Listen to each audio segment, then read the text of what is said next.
মধু পরীক্ষা হচ্ছে এখানে। ওই স্যার মাত্র একটু দেন।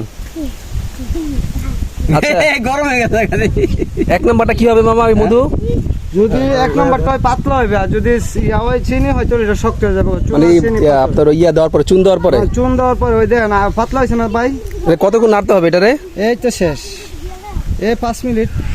আর চিনি থাকলে তখন এটা চিনি মতো ইয়া চাকা চাকা হয়ে যাবে নাকি? একটু শক্ত হয়ে যাবে। আগুনের লান্তি গরম হয়েছে। মধু কত করে কেজি এমনিতে গুলো? 1200 টাকা কেজি।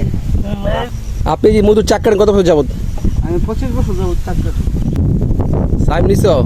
চুন নিবা নাকি এমনি জাস্ট খায় দেখবা? খামু আমার দেখো টেস্ট করো তো, দেখো কেমন লাগে। এগুলা বানায় কাকা ছাইরা মাছ। কেমন কেমন খাওয়ার পরে কেমন ফিল হচ্ছে?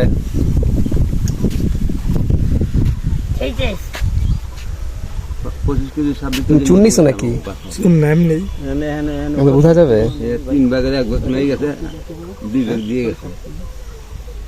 এনো আমাদের সুতারপাড়া সুতারপাড়া নাই, বাজারটার নাম জানি কি? রেজাল্ট কি? ফলস না রিয়েল? ফলস না রিয়েল?